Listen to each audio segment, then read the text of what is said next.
What if the most dangerous thing in a religion isn't the belief system, but the way it quietly turns childhood into a locked room? Because when you hear people describe Clearwater, it doesn't sound like faith anymore. It sounds like surveillance, control, and a life engineered to feel normal from the outside. And the deeper you go, the stranger it gets, because the parts that sound unbelievable are exactly the parts people lived through. So let's get into how this whole thing actually worked. Bro, that Clearwater footage feels like a hostage movie. And then they just hit you with private property, like a looped nightmare. What always gets me is how normal the street looks. Then suddenly there are security guys acting like parking spaces are classified. The roof people really make it feel like a surveillance aquarium. Imagine your religion having rooftop guards and a perimeter problem. That is not a church vibe, that's a containment vibe. And the ex-members all keep saying the same thing about being raised inside it. That part hit me harder than the weird theology stuff. Because belief is one thing, but childhood control is another animal. The woman saying she saw her parents once a week is insane. Once a week, bro, that's not family, that's scheduled access. And a 16-year-old nanny watching infants? That is wild. Childhood outsourced to another child is a pretty evil business model. Wait, did you catch the billion-year contract thing? A billion years is such a ridiculous number that it almost becomes funny. Then you remember they mean lifetime after lifetime, and it stops being funny. That is pure psychological theater with paperwork. Also, the founder being a science fiction writer is such a crazy detail.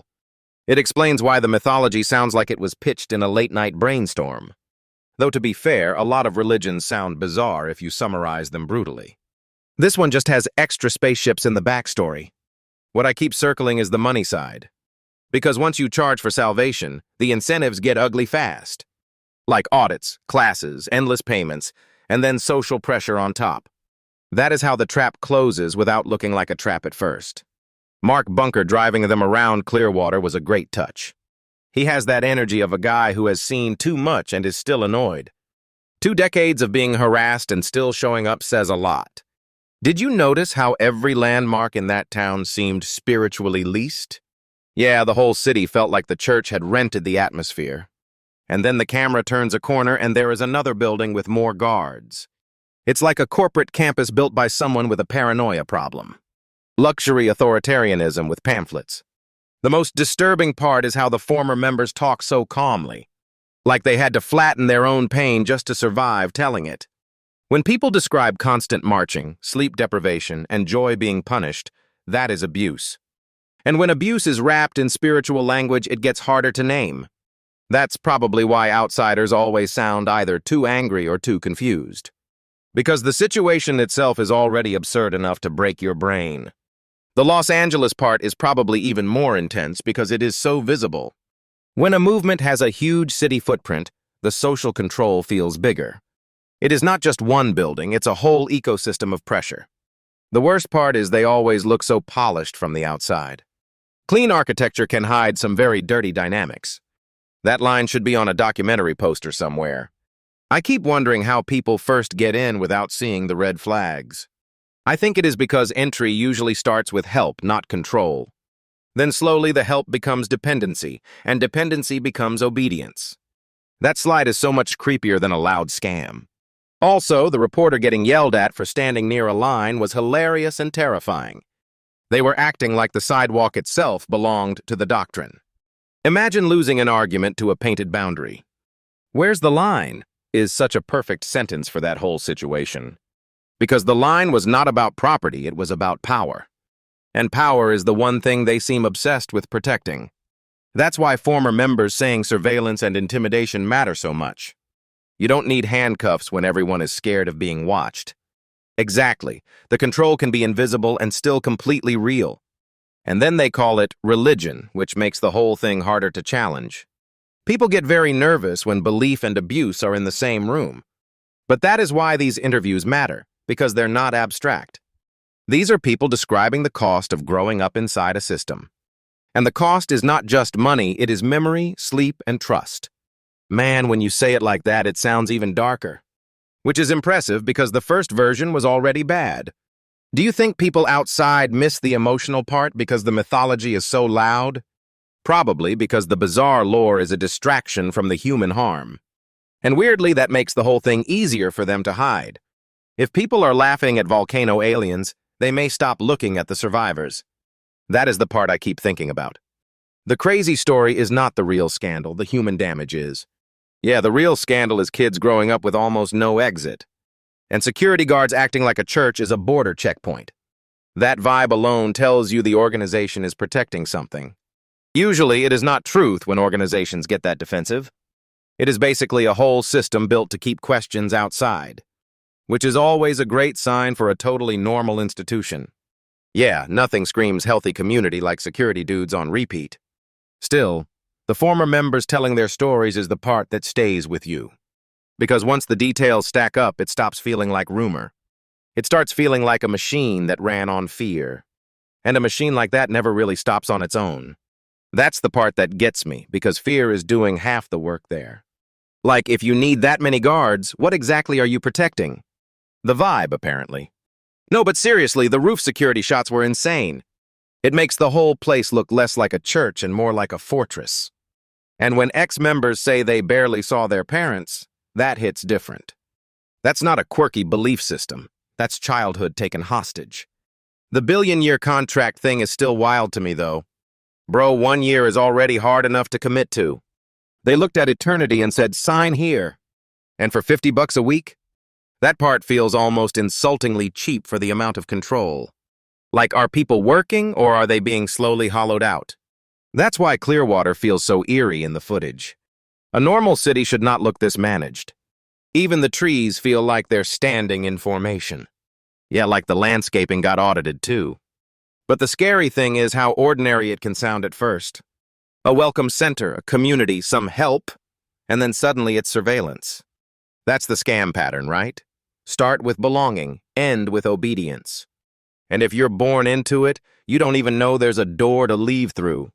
That's the part that's brutal, because the choice was never really yours. The reporter keeps running into security like this is a movie set, though. Private property said with that much intensity is always suspicious. The line between public and private was doing Olympic-level gymnastics. Wait, did they literally keep asking where the line was? That's such a perfect question for a cult documentary, honestly. Because if boundaries are unclear, power gets to redraw them whenever it wants. And the former members saying they slept under desks is just heartbreaking. Imagine calling that discipline and expecting gratitude. That's not order, that's just exhaustion weaponized. And then the money piece sits under all of it like a hidden engine. Courses, auditing, constant payments, all of it stacked up. It always becomes spiritual language with a subscription model underneath. The most cursed business plan ever. But I think the bigger horror is how normal it can feel from inside. If everyone around you repeats the same rules, the rules feel like reality. Mark Bunker being there matters too because he knows the terrain. A local who has spent decades getting pushed around is not easy to intimidate. He gives very "I've seen this nonsense before" energy. That kind of person is dangerous to a secretive group, because he ruins the mystique by just standing there and asking basic questions. And the Los Angeles side probably adds another layer, right? Different city, same machinery, just dressed a little differently. Clearwater gets Fortress, LA gets optics. That is actually a perfect split. The niece of the church leader speaking out is huge, though, because when family insiders describe the pressure, the whole thing gets harder to dismiss. It stops being gossip and starts sounding like inherited trauma. Did you catch how she described Joy almost being policed? That detail was so bleak it almost slipped by. Imagine people literally marching around your life to kill any happiness. That's control at the emotional level, not just the physical level. And that's what makes it harder than just leave the building. Because leaving a place is easy, leaving a worldview is the real war. Especially when the worldview comes with a security team. Exactly. The logistics are not exactly encouraging. I also think these stories work because they come from multiple angles. The childhood accounts, the city pressure, the confrontations, all of it lines up. That pattern is what makes people stop shrugging. One story can be dismissed, but 100 small cruelties start looking intentional. And the reporter just keeps walking into the same walls over and over. Which, to be fair, is very investigative journalism of him. Like, sir, this door is not opening because you believe in transparency. But that persistence matters, because secrecy hates repetition. Every time someone asks the same question, the performance gets harder. And the performance is all they have if the facts are ugly enough. I keep thinking about the kids in that system, honestly. If your first lesson is obedience, your whole life gets warped around it. That is not a small psychological scar. It's almost impossible to explain to someone outside that bubble. Hey, I grew up in a billionaire-year contract environment. That sentence alone is ridiculous and tragic. Ridiculous on paper, devastating in real life. And that's why these interviews matter so much. They turn something abstract into faces, voices, and consequences, which is usually what it takes before people actually pay attention. Yeah, and once you see the pattern, you can't unsee it. Suddenly, the whole spiritual community marketing starts looking very thin. Paper thin, honestly. Like a brochure printed over a prison manual. That is dark, but weirdly accurate. So what stuck with you most, the security clashes or the ex-member stories?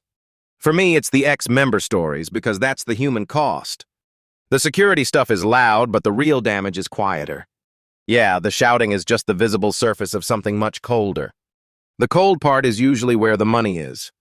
That line should be on a t-shirt, honestly. And maybe that's why people keep making these documentaries. Because secrecy only survives when everybody else agrees to look away. Once people stop looking away, the whole thing starts shaking. Hopefully a lot more than a little. Yeah, because the moment these systems get sunlight, they start panicking. And panic makes people sloppy, which is when the truth leaks out. Which is probably why they hate cameras so much. Cameras are basically kryptonite for fake grandeur. Especially when the grandeur is held together by trespassing threats. Exactly, and that's the energy this investigation captures so well. Not just the allegations, but the atmosphere around them. Like you can feel the tension before anybody even speaks. Which is not exactly a glowing review for the neighborhood. Yeah, not a great Airbnb pitch. Still, it's good that someone is willing to keep pushing. Because these stories only matter if they actually reach people. And reaching people is the hardest part when power is this organized. But once they do, the whole private property routine gets a lot less magic. A lot less magic, a lot more exposed wiring. And that wiring is usually uglier than the story they want told. Yeah, that's the real takeaway here. And then you get that line about a family-destroying cult, which is wild. Not exactly the Yelp review you want for a religion. But what gets me is how the whole thing starts with belief and ends with logistics. Like who lives where, who eats what, who pays, who watches whom. The most ominous part is that it sounds bureaucratic. Bureaucracy with costumes and no exits. And the billion-year contract is just, what even is that? Lifetime commitment was not dramatic enough, apparently. Imagine signing up for something and the term is longer than civilization. They really said, let's make eternity our onboarding packet. That's how you trap people early, though. If you are born into it, the choice is already half gone. That part makes me angrier than the weird theology. Because the theology is almost distractingly bizarre. Volcanoes, alien spirits, invisible trauma, come on. It sounds like a bad sci-fi pitch that got funding. Honestly, Hollywood would reject it for being too on the nose. But the control methods are the real story. That Clearwater footage is so telling because nobody wants to answer basic questions. It goes from welcome center to leave now in like 2 seconds. Hospitality with a stopwatch and a threat. And the roof guys just sitting there like human surveillance cameras. That city must feel insane to live in if you are not inside the bubble. Mark Bunker being there for decades is crazy too. Most people would fold way earlier under that kind of pressure. Yeah, harassment works on a lot of people because exhaustion is real. Scientology really said, let's make persistence the enemy.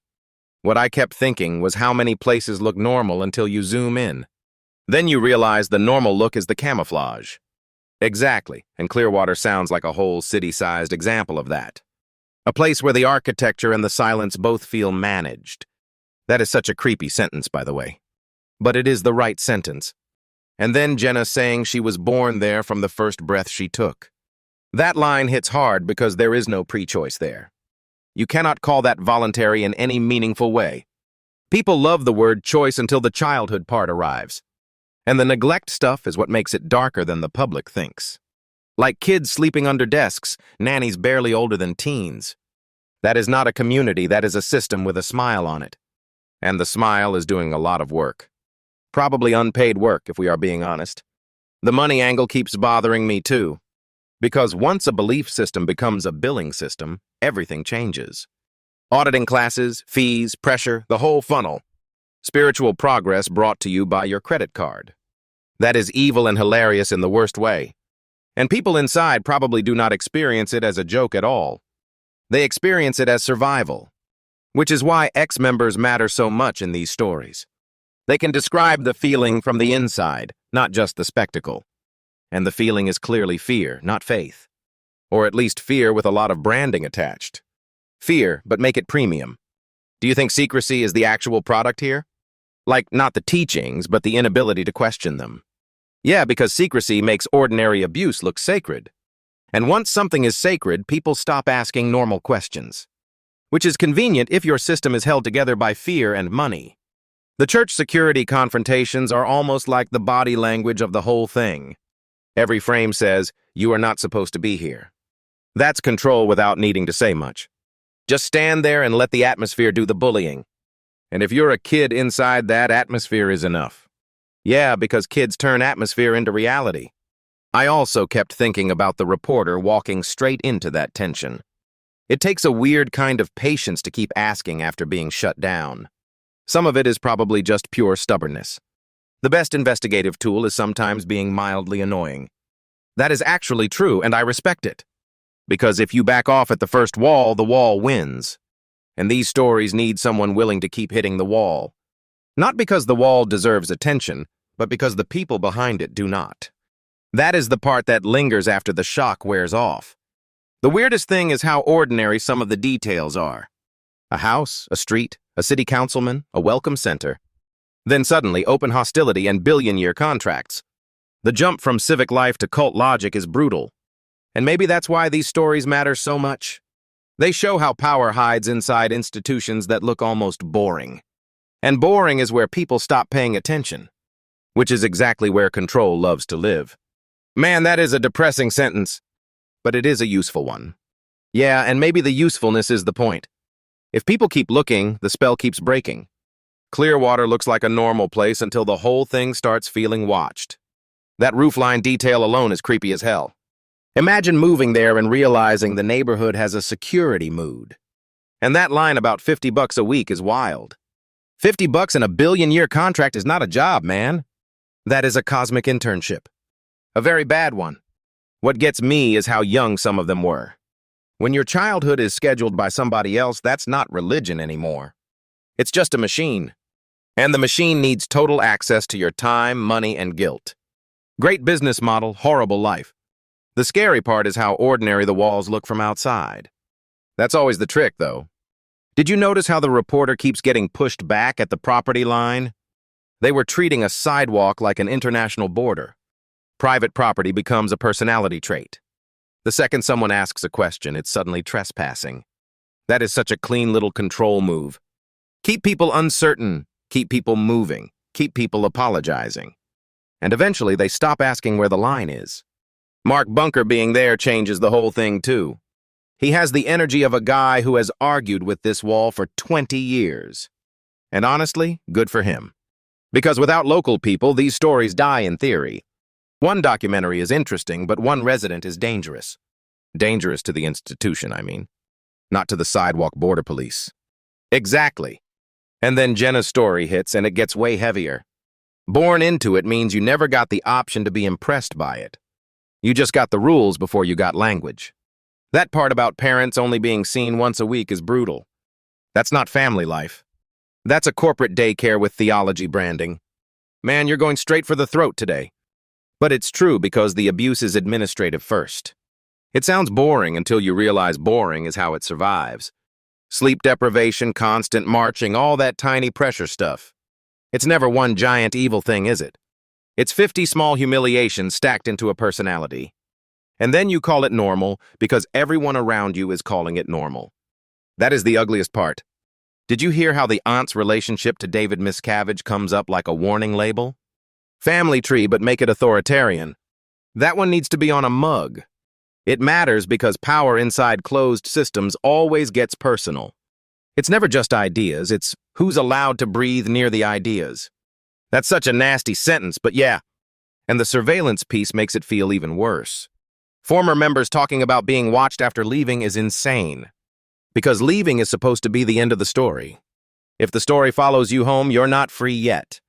That is why Clearwater feels less like a city and more like a zone. A weird little controlled ecosystem with palm trees. The most Florida sentence imaginable. But the bigger point is how secrecy creates its own gravity. Once enough people act scared, everybody else starts acting careful. And careful turns into quiet. Quiet is where these systems love to sit. What I keep thinking is how many people stay because leaving costs everything. Not just money, but identity, family, and the story of your own life. That's a brutal invoice. The receipt must be enormous.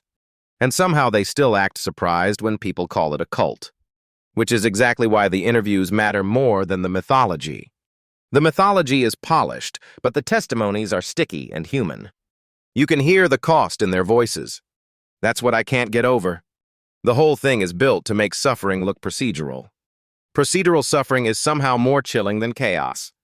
Because chaos at least admits it is chaos. This thing files paperwork on pain. That is such a disgusting sentence. Also kind of perfect. The wild part is how this all lives in plain sight. Everyone knows the name, but not enough people know the texture. And texture is where the truth hides. The small details are always louder than the slogan. Like the roof watchers, the boundary fights, the weird silence. And the billion-year contract, because apparently eternity needs HR. I hate how funny that is. But if we step back, it's a lesson about any closed power structure. Give people enough fear and enough meaning, and they'll police themselves. That's the nightmare. And the only antidote is people who keep walking up to the gate. Even when the gate says private property. Especially when the gate says private property. Yeah, because that is usually where the story starts getting honest.